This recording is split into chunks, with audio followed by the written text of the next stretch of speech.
Perfecto, ya empezó a llegar la gente.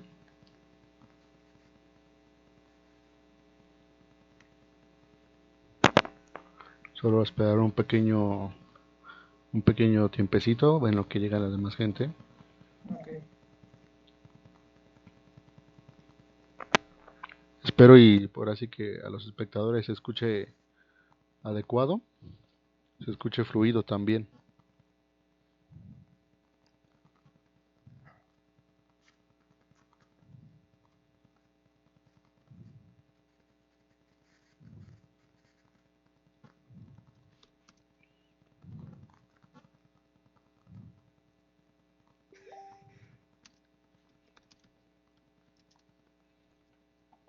Perfecto.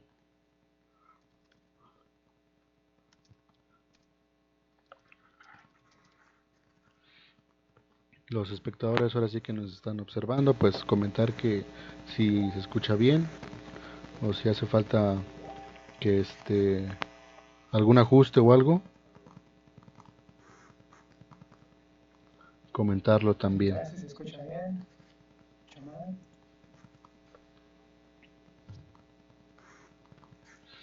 Vamos a esperar unos minutos a que llegue un poco más la audiencia, la gente, para ahora sí dar inicio con esta pequeña charla.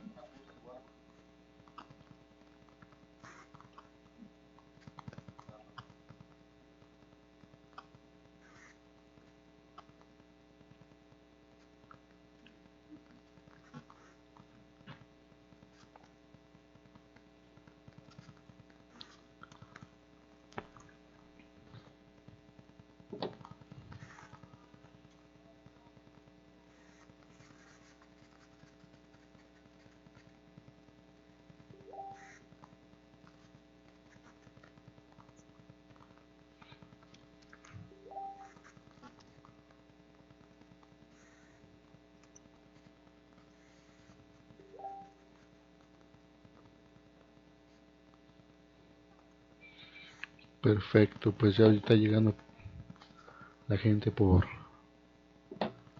Pues, comencemos, comenzamos.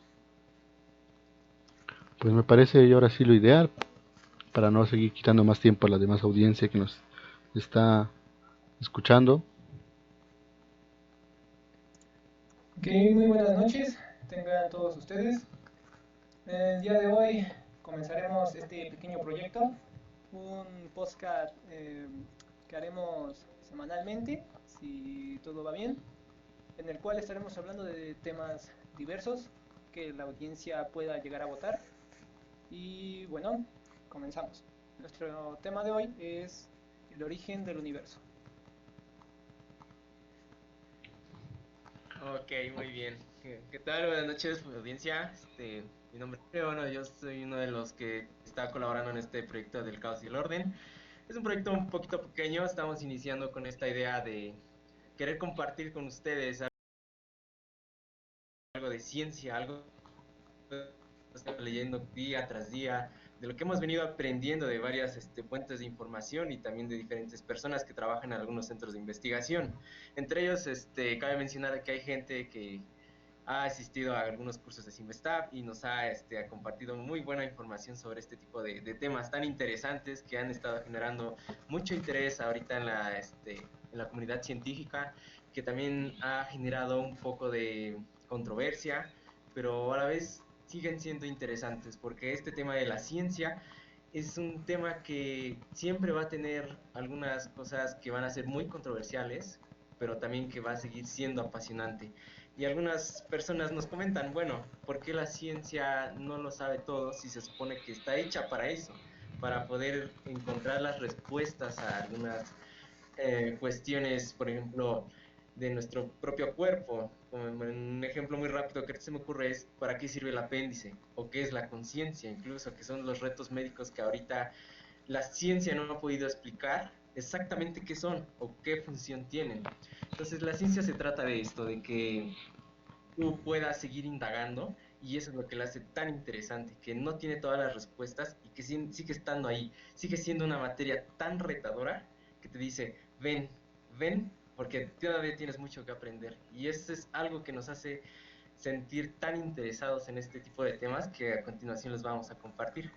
Y bueno, pues el primer tema para este tipo de charlas que queremos tener con ustedes, que queremos compartir este tipo de información, es el origen de nosotros como seres humanos, pero más importante de todo esto y más fundamental, queremos platicarles un poco lo que es el origen del universo.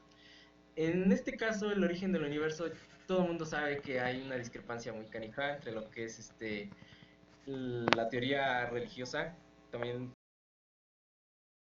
por un lado lo que está la teoría de la ciencia, que como todos saben, la teoría de la religión nos dice esta onda de que la Biblia ahí en el libro del Génesis nos empieza a platicar un poco de lo que dijo Dios, que lo hizo en 7 días y que comenzó diciendo vamos a hacer esto, vamos a hacer el otro, y hágase la luz, ¿no? Y hagas esto, y que en el séptimo día fue cuando Dios dijo, ¿sabes qué? Este es mi descanso, ¿no?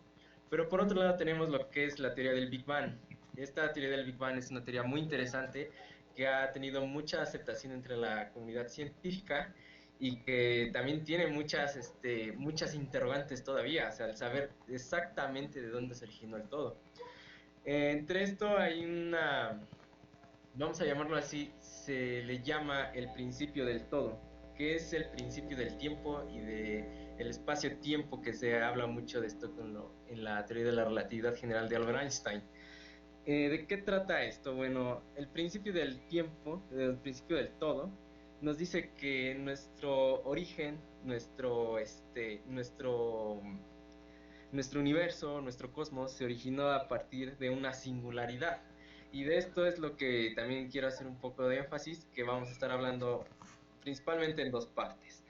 Hay una constante del tiempo que se llama la constante de Planck, y se dice que cuando el tiempo de Planck era menor, era muy pequeño, no se sabe cuál exactamente era el origen de todo este tipo de cosas que ahorita vemos a nuestro alrededor. Entonces es un poco complicado tener una teoría tan fundamentada y una teoría tan concreta para poder decir, bueno, esto pasó mucho antes de que ocurriera la gran explosión. Entonces ahorita esta primera parte va a tratar de lo que se teoriza, de lo que se piensa y de lo que aún sigue en discusión en grandes foros de la ciencia, de lo que es de los sucesos que hubo antes del tiempo de Planck. Y en esto, bueno, ya lo había mencionado, el principio del todo, que contempla lo que es el principio del tiempo, que nosotros surgimos de una singularidad. ¿Y qué es una singularidad? A lo mejor algunas personas por ahí se van a preguntar, bueno, sí se escucha así como que algo de muy sencillo, pero realmente una singularidad, como lo dice la física, es hasta donde la física ha llegado, es hasta donde dice, a lo mejor, vamos a llamarlo así, es un límite donde dice, ¿sabes qué? Yo conozco hasta aquí, pero de aquí en adelante yo ya no sé qué pasó. Entonces las singularidades, este tipo de límites, los boundaries que se les llama en inglés, los de physics boundaries, me parece que algunos autores así lo describen en algunos libros, tienen mucho que ver con los límites de la física y los podemos encontrar, bueno, en este caso lo que es en el principio del todo, en lo que hay dentro de un agujero negro, también es una singularidad. Y me parece que también algo de la ciencia que se habla de una singularidad es cuando la inteligencia artificial logre desarrollar otra inteligencia por sí misma y llegue a desarrollar una ultrainteligencia. Entonces ahí se llama que, bueno, ahí se dice que vamos a llegar a una singularidad porque aún no conocemos bien qué hechos va a haber en ese entonces. Y bueno, entonces esto se dice que se originó de una singularidad y que hay una probabilidad de que el origen de todo este universo, de todo este cosmos en el cual tenemos la fortuna de vivir, se originó de la nada y que se originó de un espacio vacío y que este espacio vacío no violaba las leyes de la física y esto se refiere a que conservaba la energía, conservaba la materia y que conservaba incluso el tiempo, o sea que permanecía como un ente estático. Y dentro de esto, pues también se puede mencionar de que cuando ocurre esto del Big Bang, empieza a haber una distribución igual de lo que es de materia y de materia oscura, pero también se habla de lo que es la materia y la antimateria y la aniquilación que hubo entre estas partículas, que es un tema muy interesante que requiere de hecho de un desarrollo más amplio porque se teoriza se teoriza de algunas partículas que pues solamente aparecen en los cálculos, pero que realmente no las podemos tocar, no las podemos, vamos a decirlo así, estudiar todavía como tal. Tenemos algunos indicios de lo que es la antimateria, de hecho se conoce un muy buen ejemplo de esto es el positrón, que es la partícula contraria del protón. De hecho, esto se ha podido estudiar a través de la activación de una región del campo electromagnético y se ha podido observar algunas de sus características y se sabe que si la materia entra en contacto con la antimateria, pues hay una liberación de energía. Y bueno, total que también se habla de que el número de protones y neutrones en el universo siempre va a ser el mismo, hay un equilibrio, pero dentro de esto entra otra vez la materia, la antimateria, y se dice que cuál es la onda de esto, de cómo es que se genera la energía a través de estas interacciones.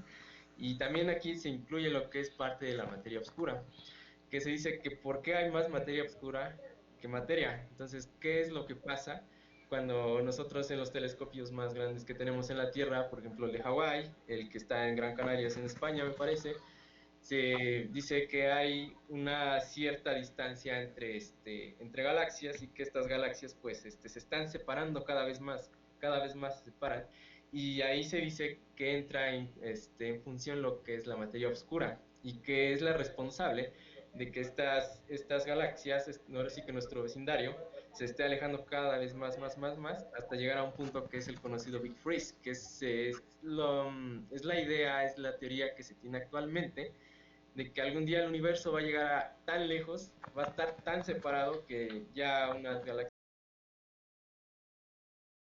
de otras no se van a poder ver, no se va a poder ver un cúmulo de galaxias por acá, mucho menos otros cercanos, y entonces es cuando todo lo que es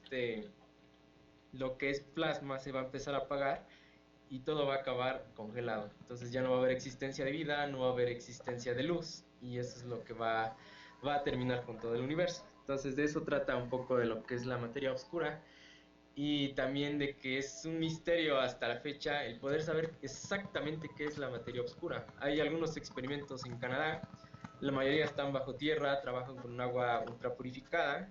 Incluso hay uno en Japón que se dedica a estudiar los neutrinos, que es una partícula tan efímera que para un neutrino la Tierra es como una rebanada de queso. O sea, el neutrino viene, te atraviesa y tú no lo sientes, no sientes la interacción como tal. Pero hay una forma muy interesante de poder detectar un neutrino. Que bueno, un neutrino pues sabemos que es una partícula que hasta la fecha se sabe que no tiene masa, que tampoco tiene carga y que es capaz de interaccionar con el núcleo atómico a través de una radiación. Y esta radiación se llama radiación Cherenkov, en honor a su descubridor, y que esta radiación emite una cierta frecuencia en el color azul. Entonces, a través de esa interacción que hay neutrino con el con el átomo como tal, se puede detectar, pero hasta la fecha no se ha detectado. Hay experimentos en el Polo Norte donde se está haciendo una serie de arreglos de detectores que funcionan exclusivamente para ese tipo de radiación y encontrar una interacción en el neutrino, reconstruir el evento, porque es muy importante y de hecho aquí también me gustaría hacer un poco de énfasis. En las partículas se sabe muy bien de que mueren en millonésimas de segundos, o sea que son muy sensibles al momento en que ésta se origina. Entonces, para poder estudiar una partícula, lo que se hace es estudiarla, pero en el ámbito de que aquí ya pasó el evento, ya la partícula desapareció, ya está hecha en energía. Entonces, lo que pasa aquí es que se tiene que hacer una reconstrucción de eventos a partir de esa liberación de energía. Entonces, tú estudias esa gráfica que te resulta de tu detector y es como tú puedes empezar a crear a lo mejor algunas hipótesis, seguir corriendo algunos eventos en algún acelerador o correr experimentos también en algún detector de partículas o lo que tú gustes, y ya a partir de esos datos tú puedes reconstruir y empezar a decir, pues mira, es esto, y empezar a dar así como que la comparación entre lo que es la teoría y lo que es lo experimental. Y que muchas veces aquí entra en función lo que es el modelo estándar de la física de partículas. En este caso, este modelo estándar es un lagrangiano y, bueno, muchos se han de preguntar qué rayos es un lagrangiano. Pues un lagrangiano es una ecuación diferencial que va a describir movimiento, que va a describir interacciones. Y en este caso, el modelo estándar de la física de partículas es un lagrangiano que puede describir lo que son las interacciones entre lo que es un campo, lo que son las partículas y lo que es el bosón de Higgs, que es la llamada partícula de Dios, que en el 2012 se descubrió. De hecho fue un 4 de julio del 2012, que fue un hito para la ciencia, porque esta partícula es la encargada de darle masa a los demás, ¿no? A las demás partículas fundamentales. Y bueno, después de toda esta charla de lo que se contempla dentro del tiempo de Planck, pero a una escala muy pequeña, o sea que es menor al tiempo de Planck, podemos empezar a hablar ya de lo que es el Big Bang. Entonces, el Big Bang se dice que sucedió hace 13.8 billones de años. Al Big Bang, la mayoría de las veces se le llama el fuego primordial porque es el fuego que originó todo. Originalmente se dice que el Big Bang fue un plasma tan caliente que es el responsable de que hasta la fecha siga todavía también separándose lo que es las galaxias. Y esto lo comparan también algunos científicos, algunas personas que se dedican a este campo de la astrofísica, con una explosión de un cohete. Por ejemplo, alguien va y dice, bueno, yo voy a encender un cohete, lo pone a lo mejor, no sé, a lo mejor en un lugar muy alejado, lo enciende, se echa a correr y cuando explota vemos que todas sus partes se desintegran. Entonces, este objeto, esta singularidad de lo que era el universo, ese es su origen, o sea, es una explosión y es lo que nos dice la teoría del Big Bang. Y esa explosión lo que está haciendo es aventar todas las partes de ese plasma hacia lugares muy lejanos, haciéndolos que se enfríen. Entonces, ya de una vez explicado esto, podemos decir que también dentro de esto de la física de partículas, de todo lo que se ha estado estudiando, también hay un campo que se llama la cromodinámica cuántica, que es un tema muy interesante también y que nos explica cómo es que el campo electromagnético ya no es como antes se pensaba, de que tenías, por ejemplo, un imán cargado positivamente y otro también bueno, un imán cargado con sus dos polos y que originaban una serie bueno, originaban unas líneas, unos vectores, se le puede llamar, que salían del positivo y que en el negativo entraban.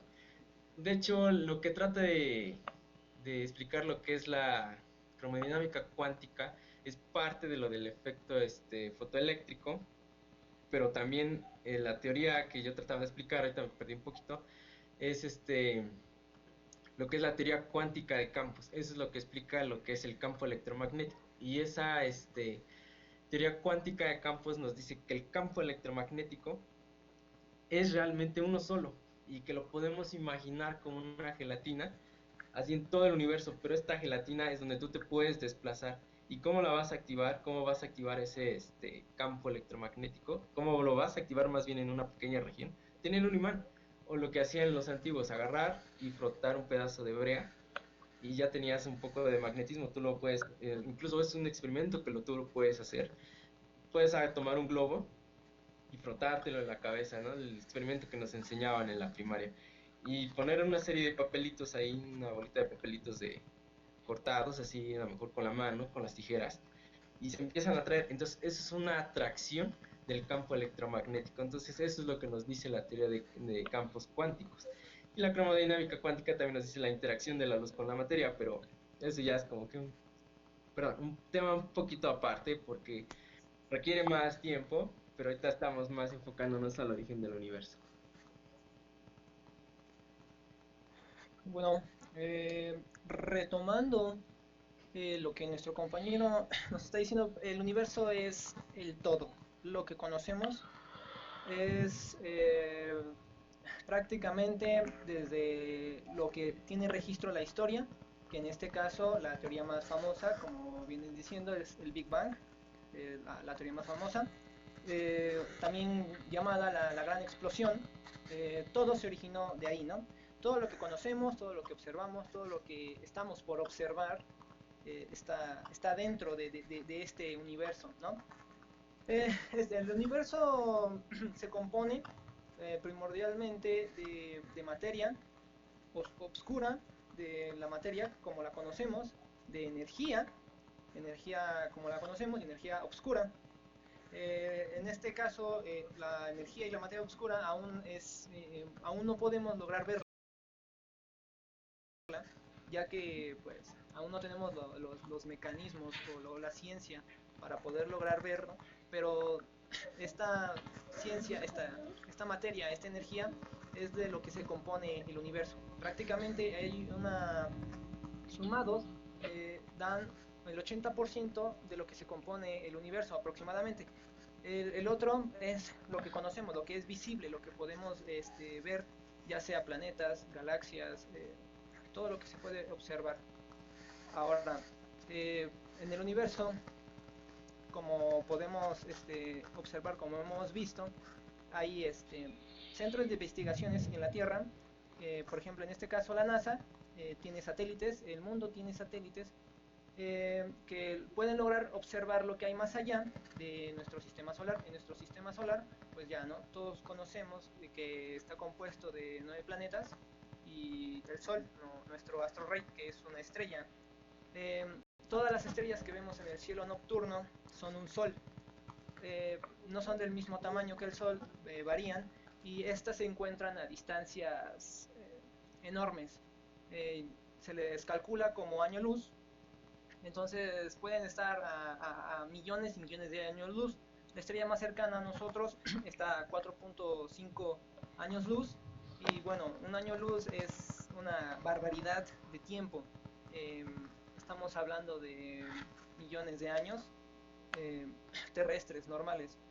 Ahora, cada estrella que podemos observar en la noche contiene un sistema planetario. La mayoría de estas estrellas contiene un sistema planetario en el cual nuestros satélites, nuestros telescopios, el más famoso, el Hubble, ha observado por décadas estos planetas para observar, para verificar si estos contienen vida.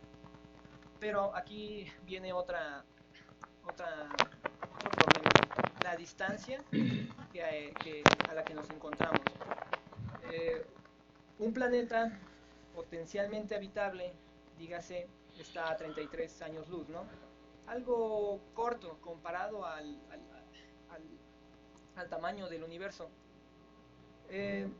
Si nosotros logramos observar que en ese planeta hay vida o hay indicios de vida y mandamos alguna señal, tardaría 33 años luz en viajar nuestra señal a ese planeta. ¿Qué me quiero dar a entender con esto? Las estrellas que tú ves en el cielo nocturno probablemente ya estén muertas. Estamos viendo reflejos del pasado. ¿Por qué? Porque toda la existencia que lleva el universo, todo ese tiempo es lo que ha tardado la luz en llegar hacia nosotros. La estrella que se encuentra a 45 años luz ha tardado 45 años luz en que su luz llegue hacia nosotros. Por lo tanto, tú estás observando fantasmas, ¿no? Puede que estas estrellas ya inclusive no existan. Si alguna vez albergaron vida, pues para nosotros ya no existe. Incluso si existiera alguna civilización que pudiera ver hacia nosotros en estos momentos, lo que estaría viendo serían a los dinosaurios. ¿Por qué? Por la misma distancia. O sea, la distancia juega un papel importante en el tiempo. Y lo que queremos dar a entender aquí es de que el universo se ha creado a lo largo de millones y millones de años. Entonces, lo que pasó hace 3.000 millones de años, nosotros lo vamos a ver dentro de 3.000 millones de años, en lo que a nosotros, o más que nada, la tecnología nos dé para poder observarlo. Cierto, y de hecho algo que ahorita me acaba de surgir una idea de acuerdo con lo que dice Alex, es que lamentablemente el telescopio Hubble ya no nos va a poder durar más, entonces siempre tiene que haber una actualización, tiene que haber una búsqueda de mejor instrumentación, una búsqueda por por superar los límites que aún tenemos como humanidad para poder observar y poder seguir compartiendo con el resto de nuestros compañeros. Por ejemplo, a lo mejor aquí en México estamos haciendo este proyecto y a lo mejor de repente se nos ocurre hacer una cosa, a lo mejor no sé, y decimos, ¿sabes qué? Yo tengo esta idea y poder compartir, ¿no? Para poder seguir investigando, seguir explorando. Y entre estas actualizaciones que me están viniendo a la mente ahorita es el telescopio James Webb, que por cierto el próximo año va a ser lanzado. Se tienen muchas expectativas, se tienen muchas esperanzas para que este telescopio pueda dar indicios de a lo mejor una posible civilización, o bueno, no tanto como civilización, pero un indicio, un posible indicio de vida o un posible indicio de que por ahí hay algo que se nos está escapando. Entonces, este telescopio lo que va a hacer va a ser el suplente del Hubble, sí, pero va a tener mejor instrumentación. Lo que va a poder hacer es tomar también fotografías con lo que son los rayos X, en, perdón, en distintas frecuencias de lo que son la luz, y a través de eso hay algo muy interesante que hace algunos, me parece, meses o días que estuve leyendo un poco sobre un experimento muy interesante que estaban haciendo la gente del MIT. Entonces, la gente del MIT, o sea, esto es el Massachusetts Institute of Technology, que por cierto ha sido una de las mejores universidades en ingeniería. Perdón, esta universidad lo que está haciendo es un proyecto que se llama Stargate, me parece, que lo que hace es una sonda espacial capaz de observar a otros planetas a través de la emisión de luz que estos tienen interna. ¿Y qué me refiero con emisión de luz interna de un planeta? Si hay vida, sabemos de que hay dióxido de carbono y que el dióxido de carbono se puede detectar a través de lo que es una técnica que a lo mejor algunos hicieron en lo que es en la preparatoria, que les decían, ¿sabes qué? Vas a cortar un disco, un CD normal, y lo vas a meter en una caja y le vas a dar esta inclinación y lo vas a apuntar hacia el sol. Bueno, esta técnica no recuerdo muy bien cómo se llama, pero a través de esa técnica se ha usado para determinar la existencia de algunos elementos químicos que tenemos en la Tierra, en las estrellas.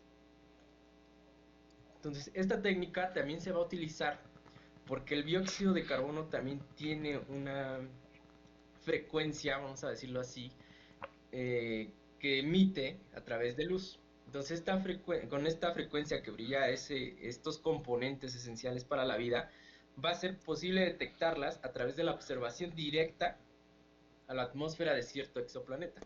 Entonces ahí también se puede decir, a lo mejor aquí se está originando, no sé, a lo mejor algún tipo de organismo, a lo mejor tiene este tipo de reacción química dentro de lo que es el planeta. Por ejemplo, Venus, que tiene un color característico por el ácido sulfúrico que hay en su atmósfera, por la gran temperatura que tiene. Entonces, pues algo similar se va a hacer así, pero ya a distancias muy, muy grandes. Y que este proyecto se está desarrollando, se sigue trabajando, se sigue haciendo también el algoritmo de programación, se sigue también mejorando los materiales, porque lo que va a hacer esto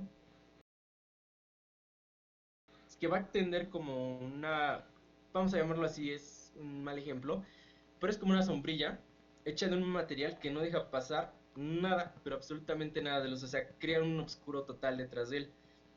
Entonces, ese oscuro total lo que va a ser atrapar toda esa luz que viene de otros mundos, y lo que va a ser estudiarla para saber si efectivamente ese planeta está compuesto de lo que se sabe, de lo que se teoriza, como hasta ahorita, que por ejemplo lo que se ha observado es a través de radiotelescopios, se ha observado también a través del Hubble. Entonces, para corroborar eso y también para poder dar con a lo mejor algún indicio de vida en otros planetas, se va a utilizar esa técnica. Perfecto.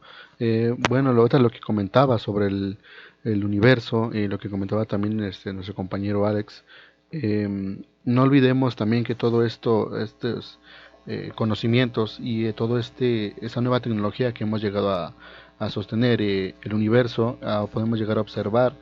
Y como nuestro compañero, ahora sí, Alex, comentaba, que nosotros vemos, cuando observamos las estrellas, observamos prácticamente el pasado. La foto más grandiosa que existe ahorita es el fondo de microondas, el cual pues ahora sí que te muestra, que te dice cómo ha sido el universo, cómo ha sido el plasma, cómo fue que empezó el Big Bang y qué es lo que más acerca a él.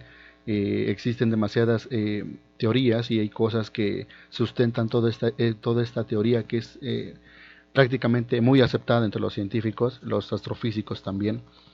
Eh, Podemos también comentar que el universo está formado por las cuatro grandes fuerzas, las fundamentales, con la cual es la fuerza de la gravedad, la fuerza nuclear fuerte y la fuerza nuclear débil. Eh, Sobre estas se pueden comentar que pues eh, son prácticamente indispensables. Sin estas el universo no hubiera sido creado, la madre reina de la gravedad. Y sin todo esto, sin todos estos conocimientos, es un largo y arduo, duro trabajo que ha sido entre la historia del tiempo desde nosotros hasta la actualidad, desde Galileo Galilei, que le dio la teoría sobre la sobre el mundo que era redondo y todo este tipo de... Creo que fue la teoría heliocéntrica. La, la, ¿La cual, perdón?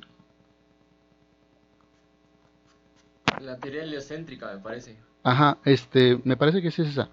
Em, Bien, perfecto. Después de ahí vinieron los demás personajes. Isaac Newton, que le dio esta ecuación, la grandiosa de la gravedad, que le descubrió la gravedad simplemente por la analogía de que todos conocemos de la manzana. Eh, Hasta llegar a Albert Einstein, que le dio aún más fuerza a la teoría de la relatividad. Sin todo esto, sin todo este tipo de trabajos grandes, de estos maestros que han sido, no se ha llegado hasta ahorita el conocimiento que hemos llegado a tener. Y aún con la actual muerte de Stephen Hawking, que le dio aún más, que ocupaba prácticamente la silla de Isaac Newton, eh, él comentaba y él le agradaba mucho el universo y ha escrito demasiados libros e incluso ha propuesto una teoría muy o relativamente casi acertada hacia los agujeros negros. Le dio mucha fuerza le dio mucho hincapié hacia este tipo de tema que es el agujero negro. Yo creo que sería un buen momento para platicar más o menos un poco sobre el agujero negro.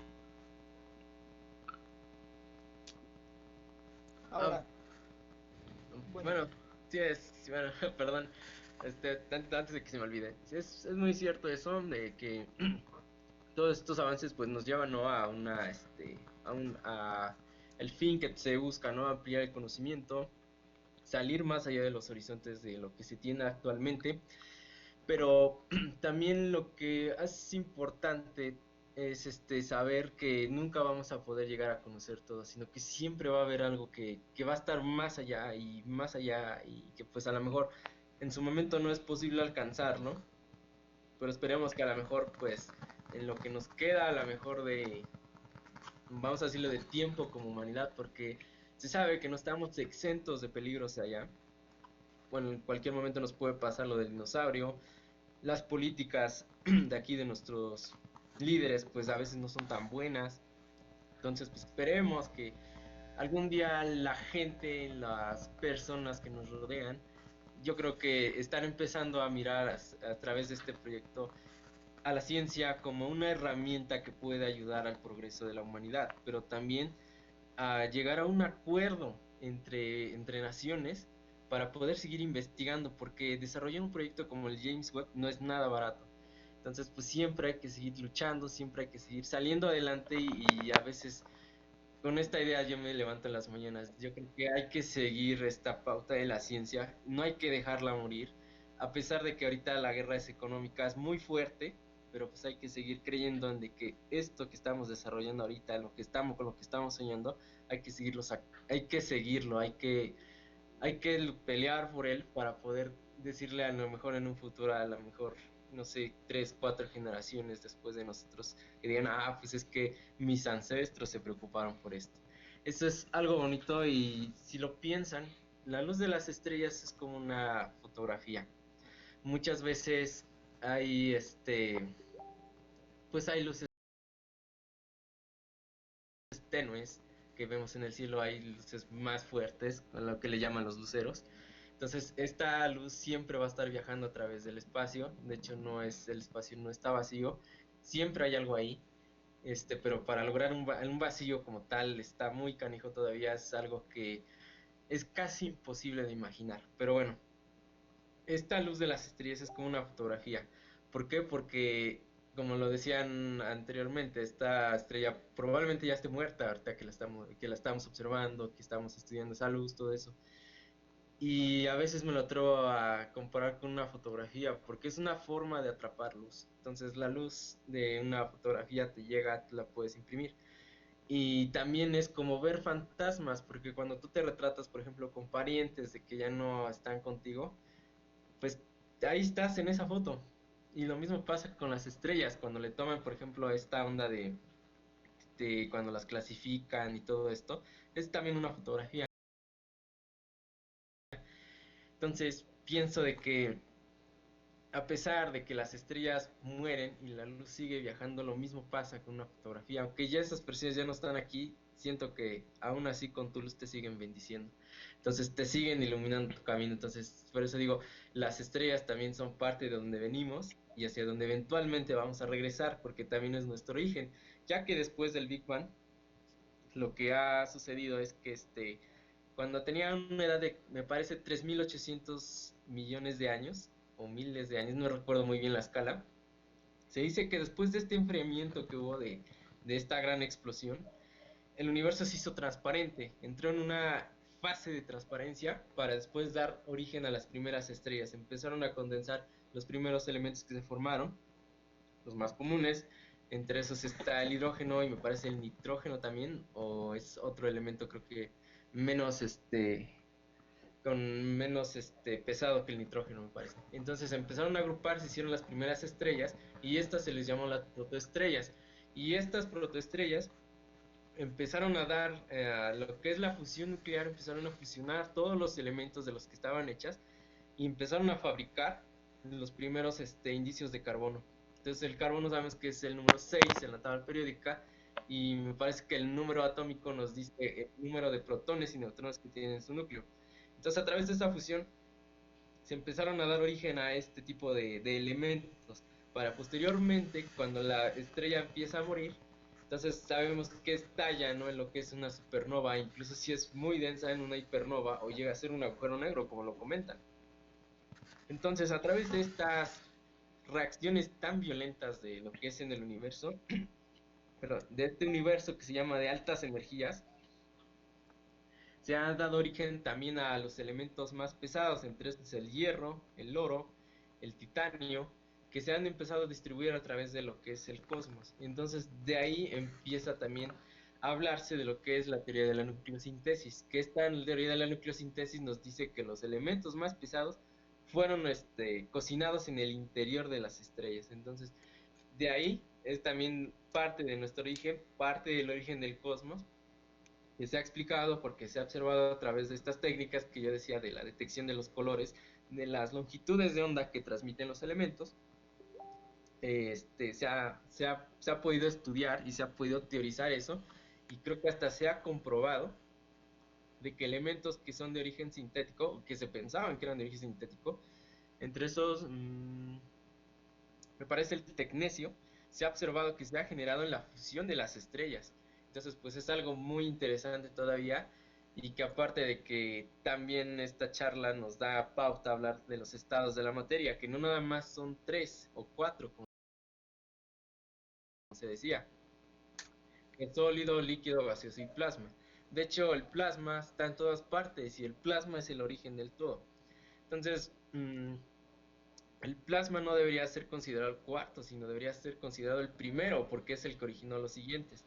Pero también se habla del condensado de Bose-Einstein, que también es un tema muy interesante en la física, que de hecho la UNAM ha podido generar este tipo de estado de la materia.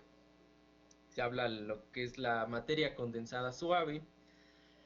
Y también, perdón, se habla de, ay, se me está olvidando esta, ah, en lo que se origina en el colisionador de hadrones, lo que es el LHC, que lo dirige el CERN, es que se genera un plasma de partículas elementales, que parece que es un plasma de puros hadrones, que puede explicarse de que ese plasma de partículas llega a tener 360.000 grados de temperatura, que por cierto es la temperatura más alta alcanzada en la Tierra por un experimento de ese tipo, y que puede ser que ese sea el plasma del origen de todo, de la vida, que puede ser que eso pueda explicar parte de la singularidad de la que originamos.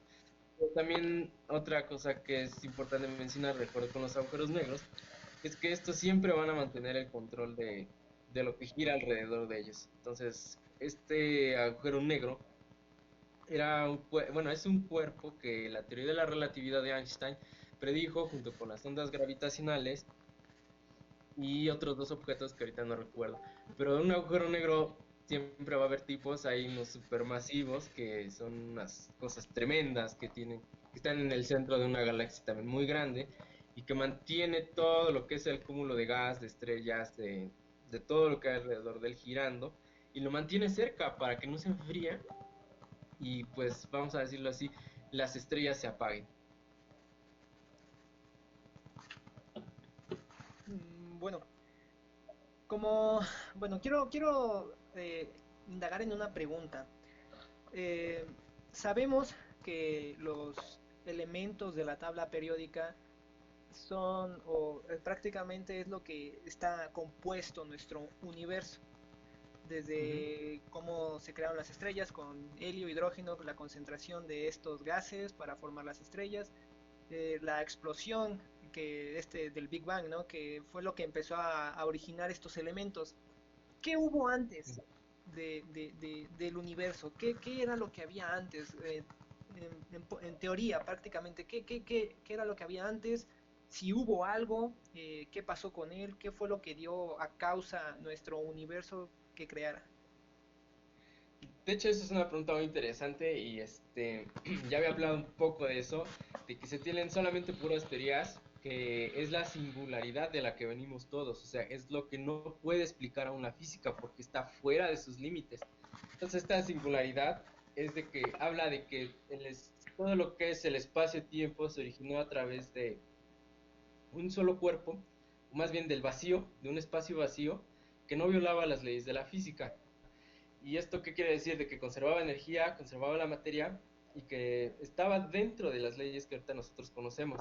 Entonces, pues es algo todavía muy complejo de explicar porque no se tienen todas las respuestas, solamente es una teoría, no se ha experimentado y de hecho eso era una de las, bueno, es una de las cuestiones que aún nos mantiene todavía con la pregunta de dónde somos, de dónde somos, de dónde somos, porque como seres humanos no nos hemos convencido totalmente de lo que es nuestros orígenes, de lo que tenemos todavía teorizado en esos libros, ¿no? En estas ecuaciones, por ejemplo el modelo estándar que pues es que es hasta ahorita es la teoría más exacta que se tiene y es la mejor. ¿Por qué? Porque todo lo que se lleva a cabo experimentalmente en lo que es en el LHC, en los cuatro experimentos, que es LHCb, ALICE, CMS y Atlas, se han hecho estas corridas, por ejemplo, de que se ha echado a andar esta onda del hidrógeno, de los átomos de hidrógeno se hacen colisionar, se deshacen, salen las partículas fundamentales y se genera este plasma del que yo decía que puede explicar a lo mejor una parte de la singularidad de donde viene todo el cosmos. Entonces, este plasma es muy caliente. Y bueno, en este tipo de colisionadores, hablando del modelo estándar, se ha comprobado de que todas las interacciones de los campos que hay ahí, de la existencia incluso del Higgs, del bosón de Higgs, está pero tan exacta que hasta la que es el modelo estándar se ha hecho un campo de la física tan cerrado que a veces hay gente que se pregunta, y bueno, ¿y qué sí? ¿Qué hay más allá del Higgs? O sea, ¿hay algo más? ¿Qué puede haber más allá? y en este caso se utilizan de una partícula que llama mucho la atención, por cierto, que es el pentaquark. ¿Y qué es un pentaquark? Para empezar vamos a explicar un poco lo que es un quark. Un quark es un paquete de partículas fundamentales. ¿Y dónde puedo encontrar un quark? Bueno, pues un quark es el protón. ¿Por qué? Porque dentro del modelo estándar hay un grupo de leptones y un grupo de fermiones, y afuerita está lo que es el fotón representado con la letra gamma, me parece, griega, y está el Higgs. Los leptones siempre van a ser los neutrinos, neutrino tau, neutrino mu, y no me acuerdo cuál es el otro neutrino actualmente, no recuerdo muy bien toda la tabla del modelo estándar. Y lo que son los fermiones, me parece que son el up, el down, el top, el charm y el strange del quark. Ya es el arriba, abajo, extraño, bello, es el beauty, también está, me faltó ese por cierto. Y están ese tipo de partículas fundamentales. Entonces estas partículas fundamentales se clasifican así como si fuera una tabla periódica. Entonces, esta onda del modelo estándar, del lagrangiano del modelo estándar, es la teoría mejor hecha porque es la que mejor coincide con todos los cálculos. Y entonces lo que hablaba del pentaquark es que no exactamente lo predice el modelo estándar, pero sin embargo está en los cálculos, está en la teoría, y como que uno se pregunta, un pentaquark, entonces en lo que decía un quark es un paquete de partículas fundamentales, es un protón porque el protón está hecho de dos up, de dos fermiones, vamos a decirlo así, up y un down. Entonces eso es lo que hace un protón. Lo que también el neutrón es una partícula fundamental y está hecha de dos down y un up. Es decir, y el electrón es una partícula fundamental como tal porque no se sabe qué hay más allá, no sé, vamos a decirlo así, no lo hemos chocado y no hemos visto si se forman cosas más pequeñas, si hay algo, ¿no? O si simplemente libera energía, no se convierte en energía. Entonces, un pentaquark, ya una vez explicado un poco lo que es un quark, que es un grupo de tres partículas fundamentales que forman un protón o un electrón. Entonces, un pentaquark se cree que son 5 partículas fundamentales dentro de una. Y es una cosa extrañísima, es una cosa que todo el mundo como que dijo, wow, o sea, ¿cómo? O sea, encontramos esto y así como que se empezó a llamar tanto la atención que decían, ¿a qué nivel lo vamos a encontrar? O sea, ¿cuánto tenemos que seguir originando de tecnología? Que por ejemplo, la mayoría de los detectores ahí en el LHC, algunos son mexicanos, se desarrollaron basados en la fuerza de Lorentz. Y bueno, Lorentz pues, fue un físico holandés que desarrolló una serie de ecuaciones que describen la interacción de las partículas. Y de hecho, dentro del detector hay cámaras parecidas a las de un celular, vamos a decirlo, es un celular del 2014, del 2015, que esos celulares toman las fotografías a través de la interacción cuántica que hay de la materia. Entonces, esa fuerza de Lorentz se aplica ahí para tomar esas imágenes con tu celular. Entonces, ahí también ese tipo de chips, vamos a decirlo así, que toman las fotografías en un celular, están ahí dentro del LHC y son los que detectan todas las interacciones que hay ahí dentro, o sea, todo lo que son los choques de partículas, y son con los que se pueden reconstruir los eventos y poder dar una gráfica y decir, pues mira, a través de estos datos que yo pude reconstruir el algoritmo, a través del algoritmo y lo que es el experimento de los datos que me dio los calorímetros, los detectores, te puedo decir de que esta partícula que salió por acá, a lo mejor es un muón o es no lo sé, un quark, ¿no? Entonces, el pentaquark es algo de lo que también se está teorizando y es algo que también se necesita investigar porque es parte de lo que es más allá e incluso también la existencia de los taquiones, que los taquiones pues es una partícula predicha por la teoría de la relatividad, de hecho se simboliza con la letra tau griega. Se dice que los taquiones son una partícula relativista porque son capaces de viajar más allá de la velocidad de la luz. O sea, imaginen eso, o sea,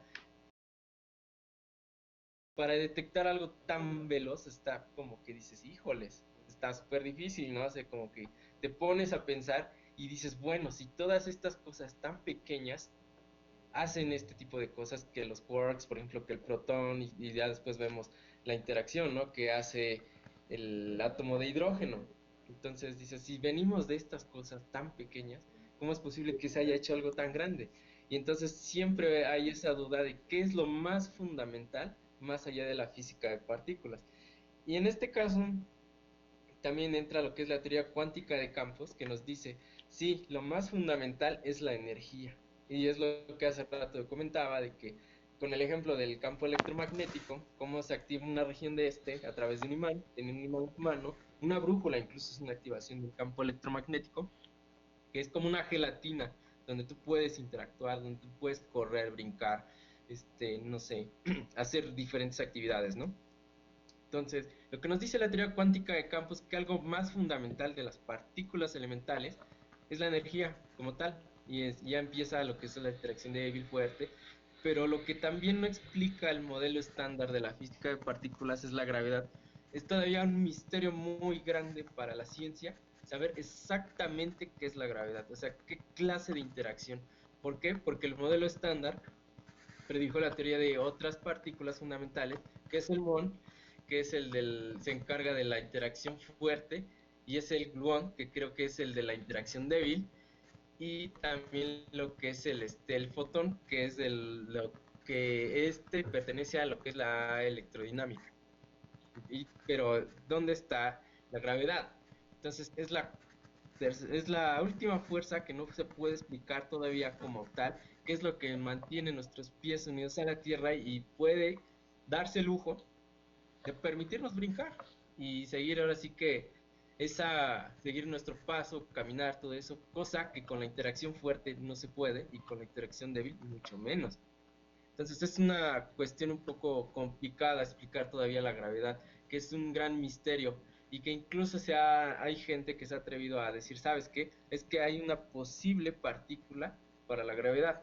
Y esto ya se viene hablando de lo que es el gravitón. Entonces es una partícula teórica, todavía no se sabe su existencia, no se ha tenido un indicio de que, pues por ejemplo, aquí ya veo que está un gravitón, aquí ya mi detector detectó un gravitón. Todavía no, y de hecho yo creo que ese sería el próximo premio Nobel, pero pues de aquí a lo mejor en unos 100 años, porque pues requiere muchísimo trabajo, muchísimos cálculos, se hace el uso de computadoras para poder simular algunas ecuaciones y poder predecir a lo mejor la existencia de una partícula para la gravedad como es el gravitón.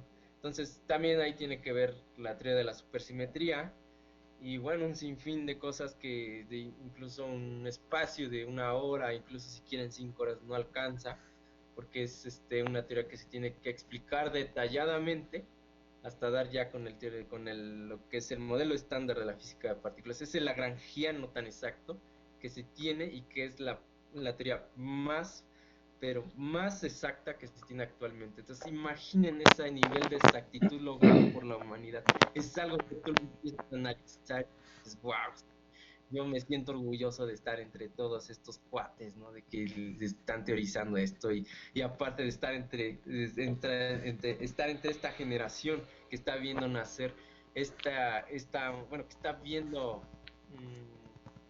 brillar la física de partículas, ¿no? E incluso esta onda de de la posibilidad de la nueva física, o sea, de que hay un valor que es representado por una letra griega que se llama lambda. No solamente se utiliza para lo que es la frecuencia, en lo que es esta onda de las ondas, que vemos todos en física clásica, sino que en teoría de las partículas elementales, la teoría de los campos cuánticos, lambda aún no se conoce su valor. Y una vez conocido su valor, es como podemos decir, ¿sabes qué? Esto ya es nueva física. Y entonces ya empezamos a desarrollar una nueva física, unas teorías nuevas, y vamos a empezar a diseñar, yo creo que otro tipo de instrumentos para poder dar con esa nueva física que aún no se descubre, pero que como que se resiste todavía así a ser descubierto, como que dice, pues mira, yo soy nueva física y no me voy a dejar, porque todavía no, porque está esto, porque tienes que descubrir esto, porque tienes que hacer el otro, y porque tienes que ir a este lado, y porque tienes que hacer otro experimento, y porque tienes que hacer otro detector. Entonces es muy interesante todo esto del origen del universo, ¿no? Que incluso para explicar todo este tipo de cosas se tuvo que hacer la matematización de las ciencias. Entonces la matematización de las ciencias es es describir los fenómenos físicos y químicos a través de ecuaciones. A lo mejor no todos pueden recordar, o a lo mejor sí lo pueden hacer, y sí, pues es un indicio de que vamos por buen camino para poder seguir entendiendo de lo que estamos hechos. Es las reacciones que nos dejaban en química, a lo mejor en la secundaria, ¿no? Que era la oxidorreducción, que a lo mejor tenías este elemento más y te causaba una reducción una reacción de a lo mejor de oxidación, o te causaba una reacción de combustión. Entonces, a través de eso, si lo recuerdan, eran matemáticas. Si también recuerdan, en física, las ecuaciones por ejemplo, para describir el movimiento de un cuerpo, las ecuaciones para describir la gravedad, como hace rato mencionaban, de Isaac Newton, cuando dijo, ¿sabes qué? La gravedad es esto lo que hace que estemos girando alrededor del Sol, y su valor es de 9.81, ¿no? Que muchos lo redondean a 10 por cuestiones prácticas, pero la verdad es que siempre, cuando tú quieras hacer cálculos exactos, siempre tiene que ser con 9.81. Entonces, pues es una cuestión también de enfoques, el que tú uses 9.81 o uses 10. Entonces es también cosa de cada quien, ¿no? Pero si quieres algo exacto y bueno, 9.81. Entonces, esto también del origen del universo, así se ha podido explicar a través de la matematización de todo ese tipo de ciencias. Entonces, teniendo esta explicación, como que ya nos damos una idea más clara de qué puede suceder o de qué sucedió antes de que se originara lo que es el Big Bang, de esa singularidad que aún no podemos explicar.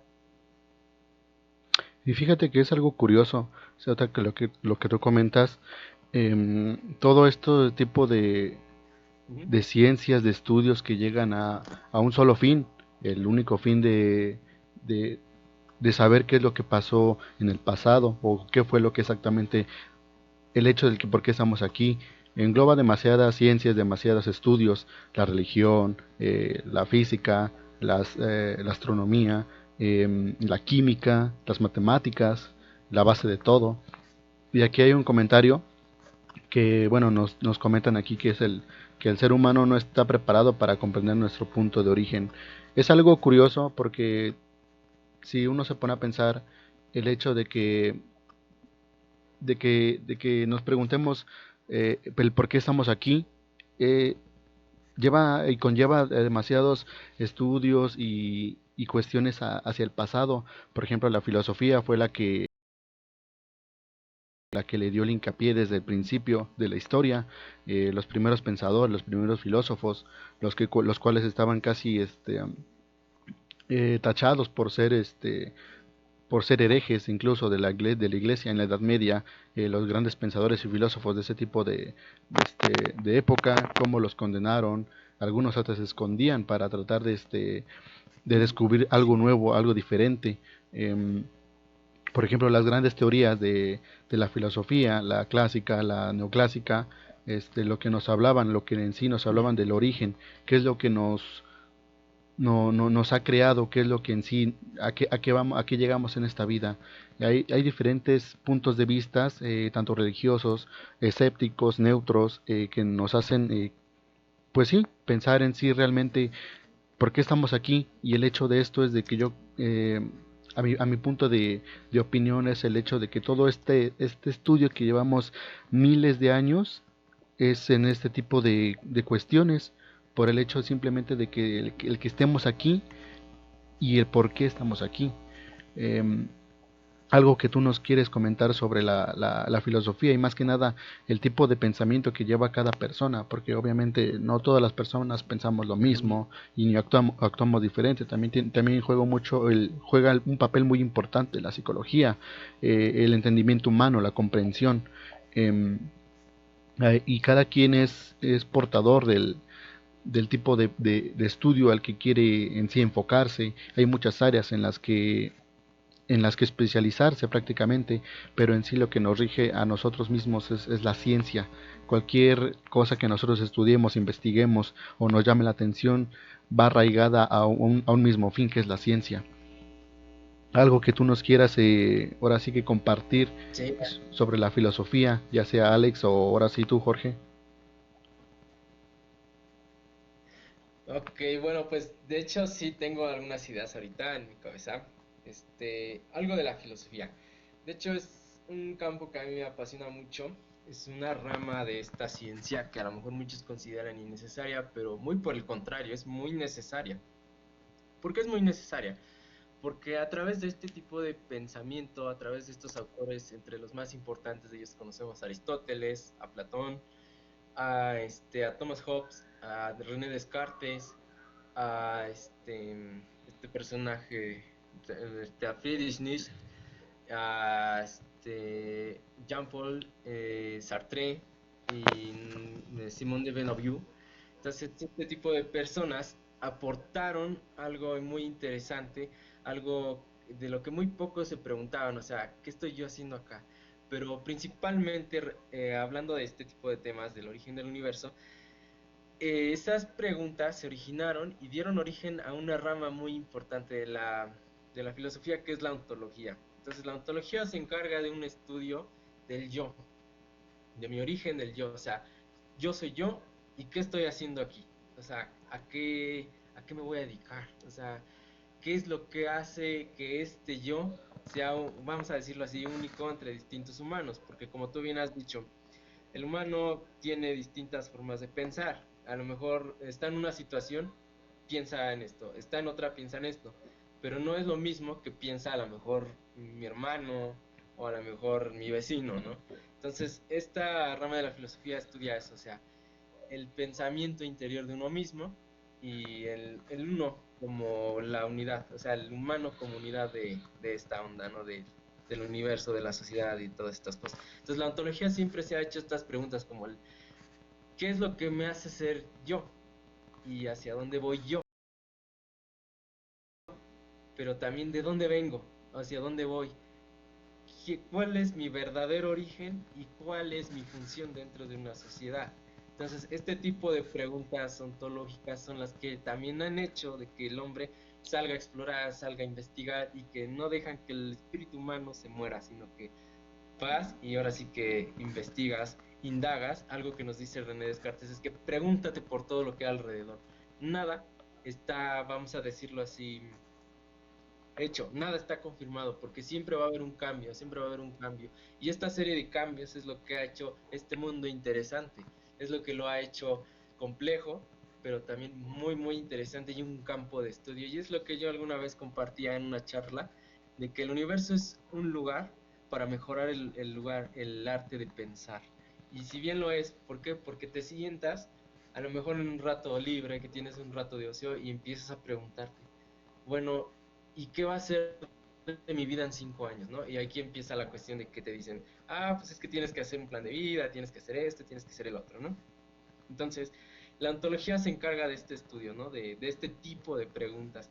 A lo mismo también la metafísica, y de hecho la metafísica muchas veces es confundida de que, pues es que la metafísica es algo así que tiene que ver que el alma y que la obra, no. La metafísica, hablando de filosofía, se dedica también a ese tipo de preguntas ontológicas. Entonces, un muy buen libro, de hecho, de metafísica es el de Platón, dentro de los textos esotéricos que él escribió. Y me parece que también uno de los diálogos de Platón, que también trata sobre el origen del hombre y de todo este tipo de ondas. Pero el que más me ha gustado y el que más recomiendo es el de Aristóteles.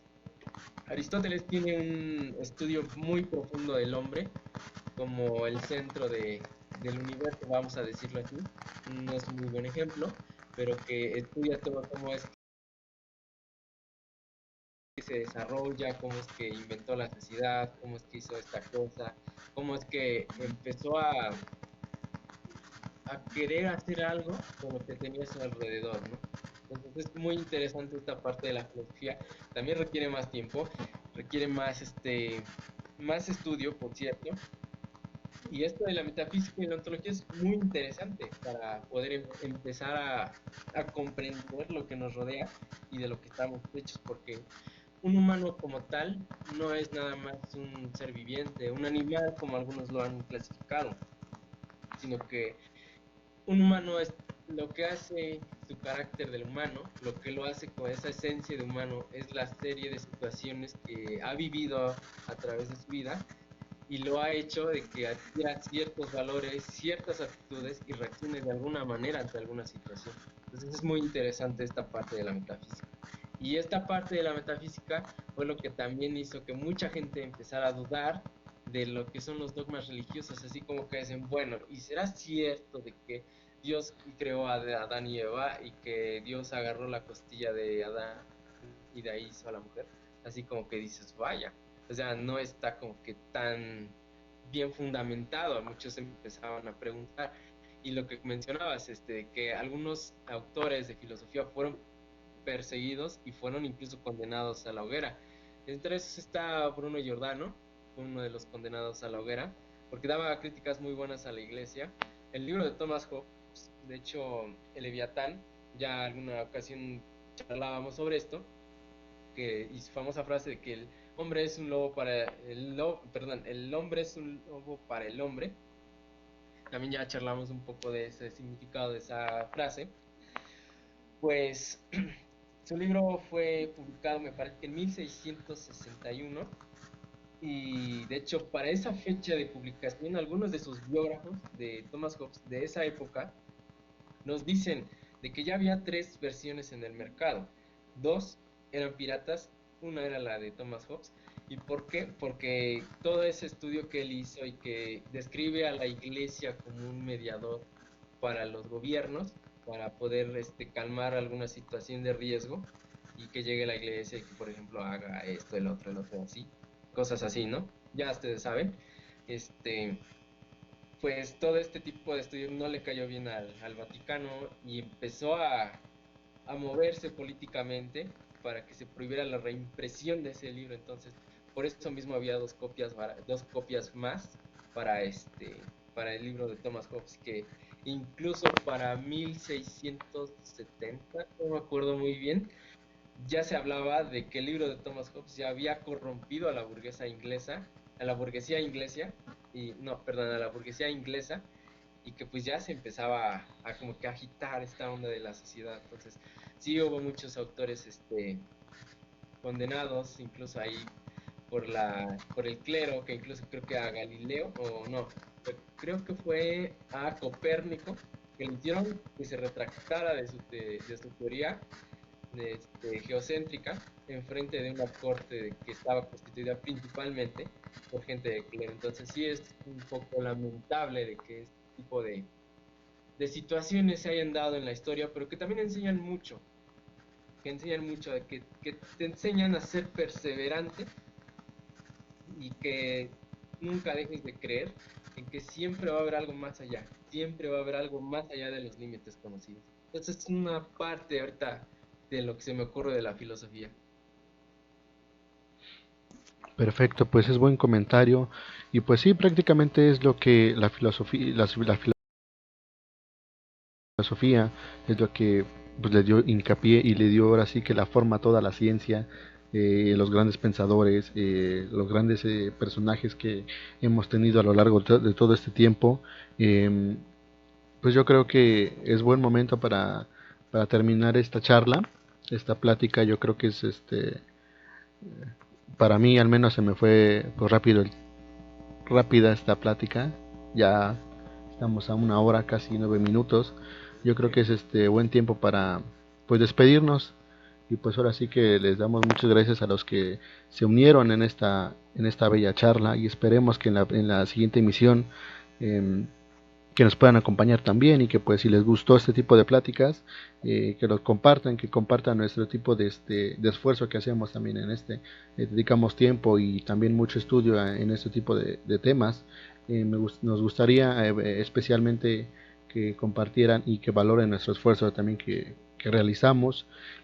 Y pues que si tienen algunos temas, algunas dudas que quieren nosotros comentarnos, pues que nos los hagan saber, que para eso estamos nosotros, y si algunos temas no los sabemos, pues no está de más estudiarlos y también compartirlos con ustedes también. ¿Ustedes qué dicen? Pues sí, pues es una forma de seguir divulgando esto de la ciencia, es una parte interesante, es una parte también muy, muy apasionante, ¿no? El poder compartir con otra persona lo que tú sabes, porque el conocimiento no se debe limitar a un solo individuo, es como que muy egoísta, ¿no? Entonces poderlo compartir, poder hablar con gente que pues le interesa, pero que a lo mejor no tiene como que el tiempo o a lo mejor no tiene los recursos incluso, vamos a decirlo así, se dice de que el internet, el internet, el internet. Entonces, muchas veces el internet no tiene todo. Entonces, siempre hay libros que dices, ay, órale, está interesantísimo, ¿no? Entonces, pues yo creo que no podría yo agregar otra cosa más que agradecer a las personas que se han tomado el tiempo de escuchar esta charla. A lo mejor todavía no está como que muy bien estructurada porque aún así yo tengo algunas ideas que me surgen repentinamente y las expreso en cuanto las me surgen porque a veces las olvido. Pero de todas maneras, gracias a todos los que nos escucharon. Vamos a tratar de hacerlo pues cada semana, tratar de añadir más temas interesantes. Incluso si alguien por ahí tiene alguna propuesta, la puede hacer. Nosotros podemos investigar un poco del tema y podemos informarnos más para poder compartir lo que hemos encontrado, ¿no? A lo mejor en las distintas bibliografías, a lo mejor en la internet incluso, pero pues igual, ¿no? También invitarles a que sean parte de este proyecto. Por mi parte, gracias. Más que nada, retomando lo que dice mi compañero, estamos abiertos al diálogo, a sus comentarios. Y bueno, esta página se hizo para el conocimiento, para dar nuestra opinión acerca del conocimiento y sobre todo el autoaprendizaje mutuo, porque esperemos que aprendan de nosotros como nosotros queremos aprender de ustedes. Y muchas gracias también por el apoyo que le han dado a la página, a nuestras publicaciones. Y esperemos que ese apoyo siga creciendo y que los tengamos aquí junto a nosotros en este proyecto. Por mi Ay, parte, gracias. no, perdón, aparte algo que olvidaba, una disculpa por el retraso, habíamos publicado, por ahí había un post en lo que es el perfil de la página, que se iba a comenzar con este tipo de charlas a las 8:30 de la noche. Lamentablemente se tuvo que retrasar un poco la hora de inicio porque tuvimos algunos detalles técnicos, aparte, pues por donde yo vivo hubo una lluvia tremenda, no se podía escuchar gran cosa, entonces por esa parte ofrecemos una disculpa y trataremos de ser más puntuales. Perfecto, pues yo creo que dicho esto, pues ahora sí que nos despedimos y pues les damos muchas gracias a los que estuvieron aquí presentes todo el tiempo y a los que se unieron a la mitad o al final. Pues esperemos que en alguna de estas charlas puedan estar al corriente y pues sin más que decir, nos despedimos. Que estén muy bien, un abrazo y que tengan un buen fin de semana. Hasta luego.